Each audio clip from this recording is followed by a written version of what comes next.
You who are joining us on Zoom this morning, and for those of you who are joining us not even on Zoom who I know would like to be here, shout out to Lucy and Mel. I know you told me you would be here.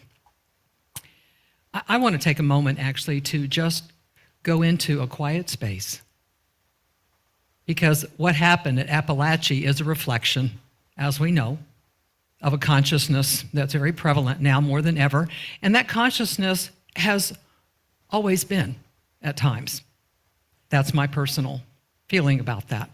But what we can do, and you hear me speak about it all the time, individually, collectively, is to become the peace. That's why I always bring my little thing with me now. To become the peace that we desire to see that. And for us to be willing to acknowledge, oh, maybe there's a place of unrest. Maybe there's a place of conflict within me that I need to go in and explore more fully. To release that, knowing that whatever I do goes out into the collective. So I'm going to invite all of you, as you are so comfortable, to just close your eyes, whatever it is that allows you to know that you are one with all that is, and allow that energy of peace, assurance, comfort,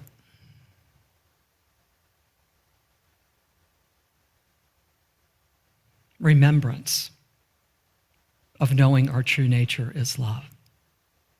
Let's go into just a moment of silence, holding this sacred space.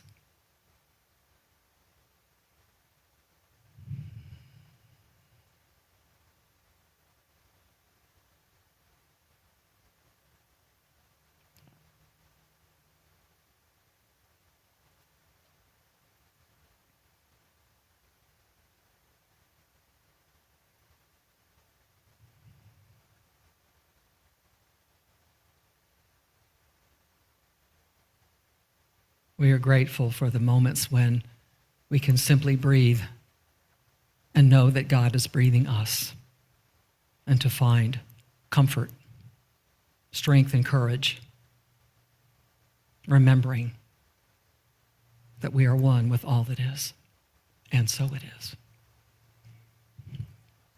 How many of you were aware of the topic before you got here this morning? Not many. I'm sorry? Okay, yeah, and so just a handful. Okay, well, that's good for me to know. I'm always kind of curious, especially when I'm talking about expectations. So it's expecting the unexpected, all right? Expectations versus expectancy. And I've talked about this, I think I did a talk on this a while back, but I just scratched the surface.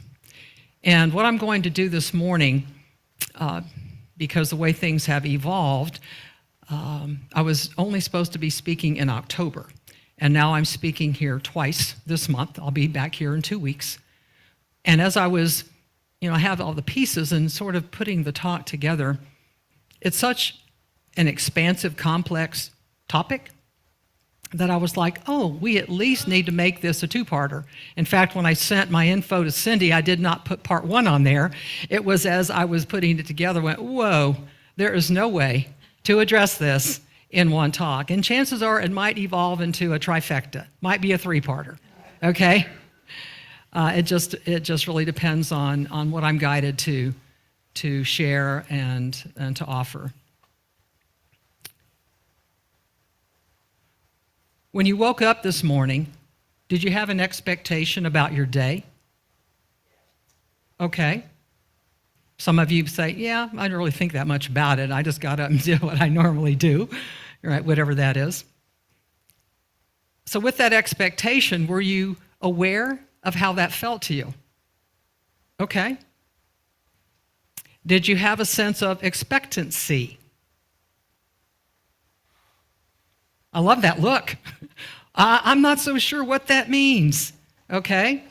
So what I want to do this morning is lay a bit of a foundation for these two different types of energies and consciousness, so that we have a place from which we can begin to explore a little bit more. It's like, join me on this exploration and excavation this morning. We're going to scratch the surface a little bit and see what is in expectation and what is in expectancy, and how these energies, how this consciousness affects our lives, because it has an impact more than we realize at times.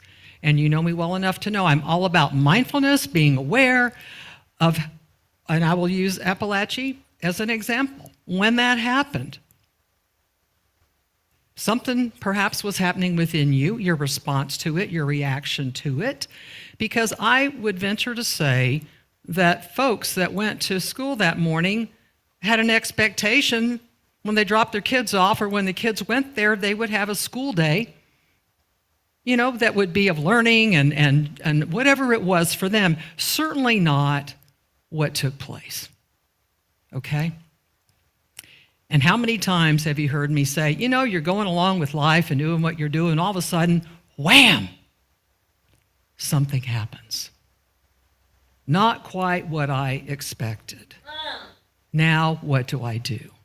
So in the second talk, and possibly the third, I will be diving more deeply into what do we do when those things happen. I might touch on it just a little bit this morning, but I don't want to get ahead of myself until we have a better foundation for understanding what an expectation is. It's amazing that the different definitions of expectation and expectancy that are out there.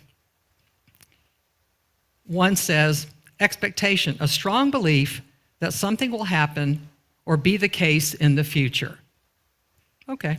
A belief that someone will, and listen to these words, will or should achieve something. And to that I will add, should behave a certain way, should act like whatever. They're not doing what they should be doing. And even that applies to yourself. Have you ever been shoulding all over yourself? Yeah? I know I certainly have, and I'm like, where's that coming from?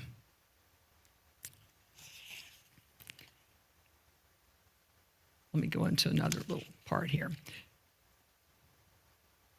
In unity, the first principle is what? There's a presence and power in, around, and through all things. Life, creation, yes, okay. And the second one is, it's when it's within me. It's like, I am one with this power and presence. Are there expectations that I have that come from me embracing that philosophy? Perhaps. Am I clear as to what those are? Should things happen in a certain way, if I say, yeah, I believe in God and I know God's got my back, and whatever it is you tell yourself, or, I believe in God, but sometimes I'm confused. Sometimes I'm not quite sure what that means. Yeah? And especially when something happens, a tragedy, an unexpected experience, a diagnosis, whatever the case may be. And it's like, perhaps my awareness of this expectation that I am feeling not so great about now because the outcome is not what I desired is an opportunity for me to explore it more fully, to get really clear. Do I believe there's a power and presence in, around, and through all things? Do I ascribe to that belief? And if so, what does that mean? Not to anybody else, but what does that mean to you? Because you are an individual, unique, divine expression of God. That's my personal belief. Okay? And I'm not pushing my beliefs on you. I'm here just to share a message, and you can take what feels for you, lands with you or not. But what I'm saying is what's most important is how are you choosing to be that individual divine expression? What expectations have you laid out for yourself, perhaps, or the world out there, and how things ought to unfold? Are they unfolding in divine order, or is it a divine mess? And where is God in the middle of all of this?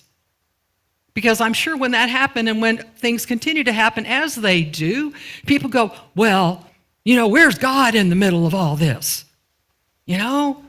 wow, we're being punished, or whatever perspective you choose to look at. Well, in unity, you got to be really careful. A new thought, you go, oh, you know what?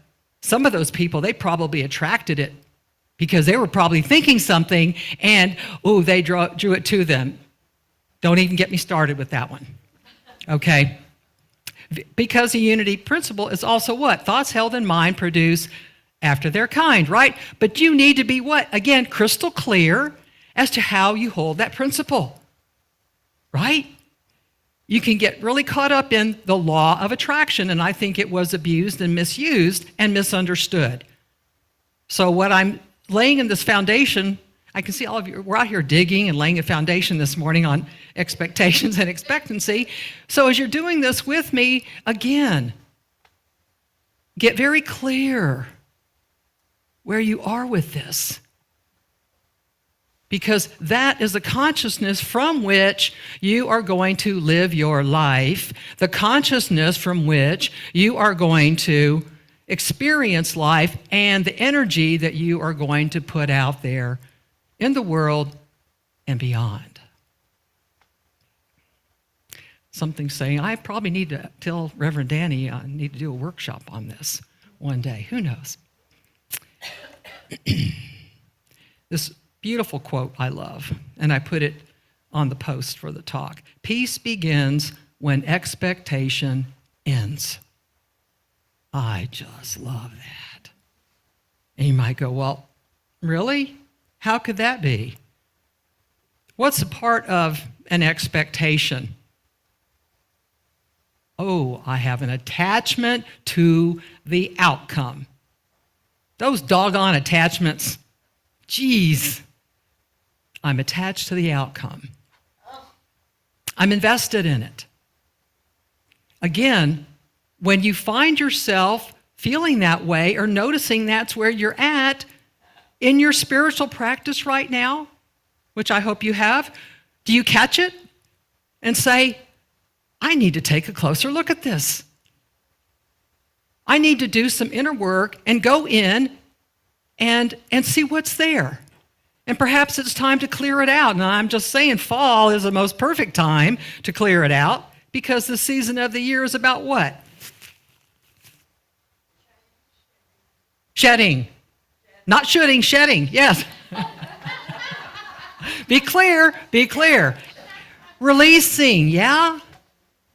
How many times I release, I'm not going to sing for you, so don't worry about that. I release, I surrender, I let go. How many times have you sung that here at Unity or elsewhere? If you forget, I invite you to go outside this fall now. I should have worn my hiking boots this morning. I wore my penny loafers instead, by the way. Cool, yeah? Anyway, that's a whole other conversation. I couldn't release them. I've had them a long time, but they're special. And I don't have an attachment to them, okay? Anyway, but I really do invite you because nature, to me, has all the answers because nature is God expressing. And it will show us if we're open and willing to see what's there, to enter into each day, each moment with beginner mind. Say, here, show me. I'm open. I am willing to let go of anything and everything that is no longer serving me, just like those trees are letting it go because it's what? In the season of its experience. So that's a wonderful way. You know, if you're like, oh, I'm holding on to this thing and I just can't let it go. Why am I doing this? Unresolved? Maybe there was some trauma attached to it. I know I work with clients a lot of times who are holding on to experiences in their life. I don't work as a counselor anymore, per se, not in Georgia like that, but as a coach. And I want to help this world and each of us and all of us to know peace, to be the peace that peace that truly does pass all understanding. Because our human mind will never understand it. We don't have that capacity, but our divine mind does. Our beautiful heart does. When you're at peace, that's an energy. I don't know where it measures on the consciousness scale. My guess would be at least 600, if you're familiar with the scale of consciousness. If not, we can have that conversation another time. Sometimes you have to ask yourself when you are confronted by certain things, and I know there's going to be so much more that's going to be stirred up these next few months with what's happening in our country. Yeah. Do you have expectations? Are you already in fear? Are you already in worry? Where are you? What are you anchored in?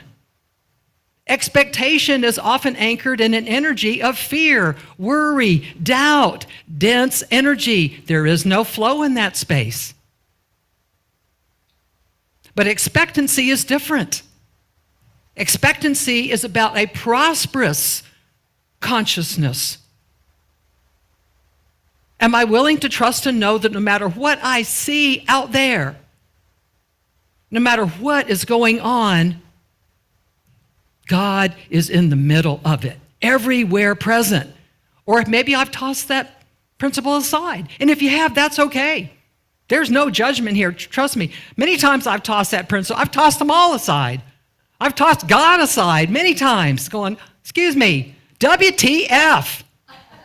Oh, what the faith? That's what I meant to say. Yeah, exactly. Going, where is God in the middle of this mess? There's no way. Yeah.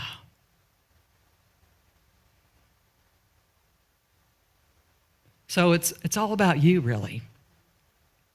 Has nothing to do with whatever's going on out there. And I get it, because you've heard me speak so much about empathy, compassion, being of service, all of that. Absolutely. When Appalachia happened, or 9/11's coming up, the remembrance of that and how people hold that, whatever it is globally, with the country, what locally, for you personally, are there memories that come up sometime that something triggers a memory and it takes you down? Or you go, ooh, I'm still carrying that wound. All I'm saying is, go out in nature. Be reminded.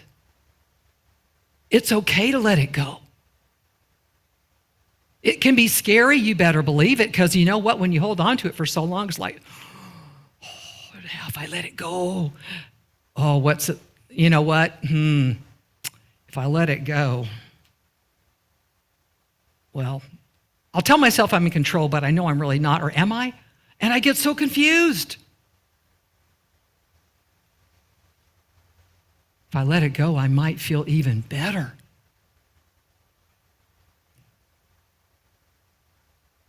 Oh, but if I let it go, then it just might mean that something else bad is going to happen to take its place. Right? What are some of the sayings? If it can go wrong, it will go wrong. Waiting for the next shoe to drop.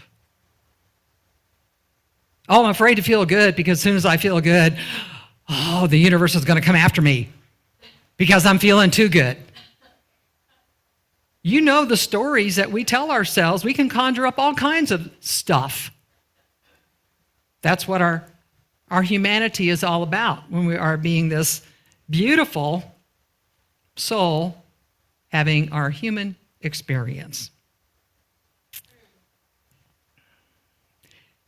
Paulo Coelho, the alchemist.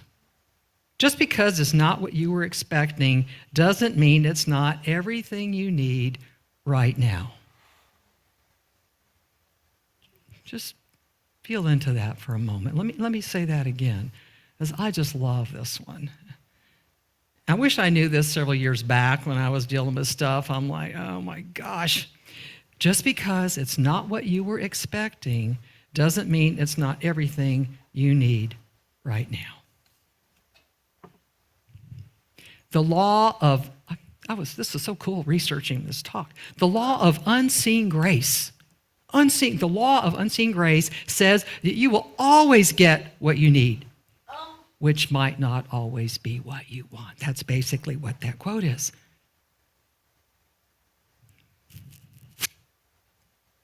Years ago, goodness gracious, 72, I was in my late 20s, so it's been a minute. I knew that, and you've heard me talk about this a little bit before, but it's so appropriate this morning about disappointments and expectations.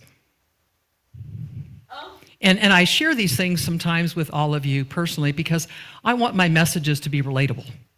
I don't want to stand up here and just spout out all kinds of scripture and stuff without any substance to it. To me, being transparent so you can say, oh yeah, I can't relate exactly to what happened to you, but I feel you. My heart is here to hold that for you if I'm able to. Anyway, I was in my late 20s, and I knew when I entered this planet, I didn't feel the same way a lot of people feel about relationships and such, and I knew that I was not attracted to the opposite sex, if you will. And I lived with that secret for a very long time. And I made choices in my life because I knew if I made certain choices, like I wanted to enlist in the Air Force because my dad was in the Air Force. Do you think I was going to enlist in the Air Force when I got out of high school? No. I already knew what would happen if I did. Dishonorable discharge, number one, unless I continued to live a lie. And I was already living a lie for most of my life. But finally, it got too much for me to bear. And my family dynamic was already not the greatest in the world.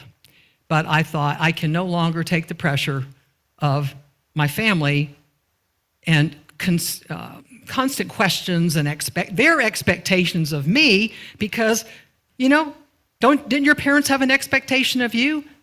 Do you, as a parent, do you have expectations of your children? Okay? I'm sure you do.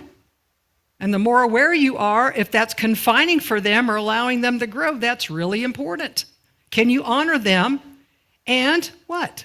Live from the Christ consciousness? I love you just as you are, unconditionally.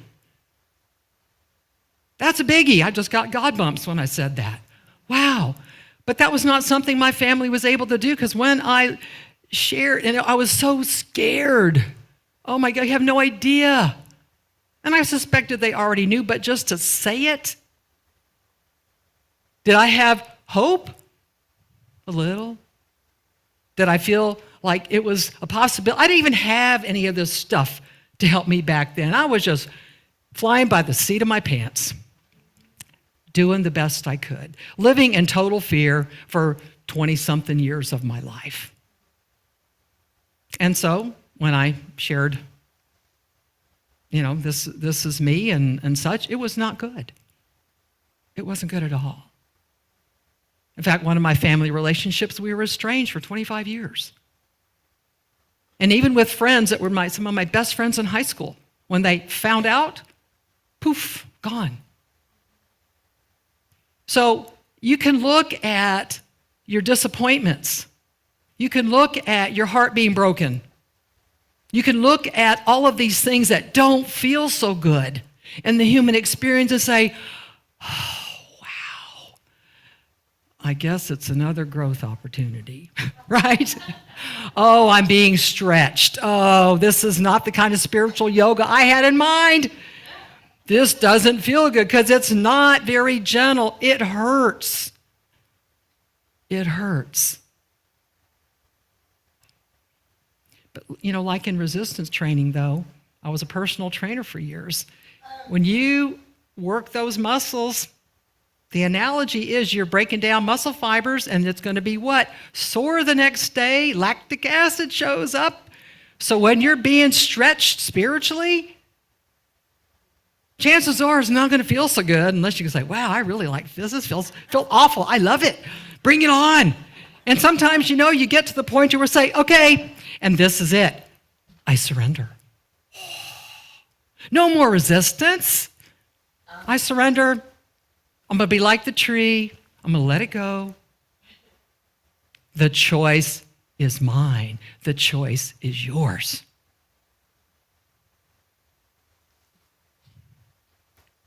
And I will say, with my relationship with my parents, I know when my mom passed 20-something years ago with cancer,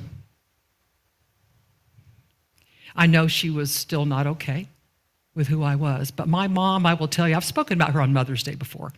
I don't know if it was here, but somewhere. And she truly was, and I don't say it like, oh yeah, people are greatest teachers and relations, yada, yada. I don't mean it like that. I do, but there's a lot more to it. She truly was, and still is, one of my greatest teachers.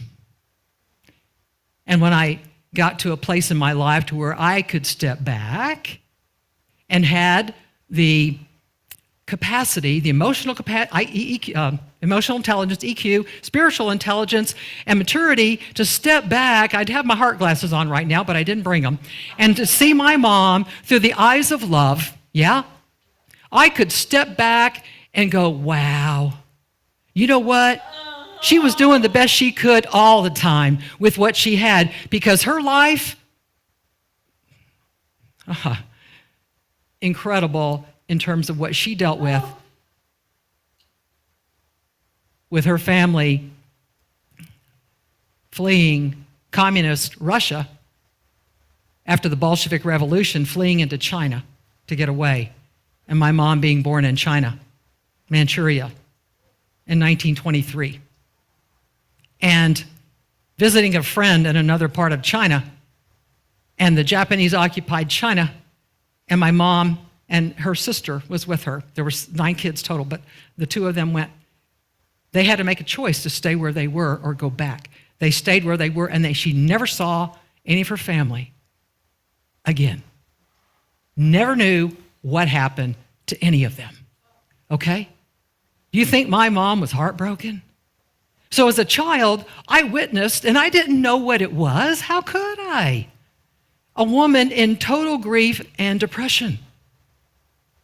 And Lord knows what was happening in her, physical body, even when she birthed me.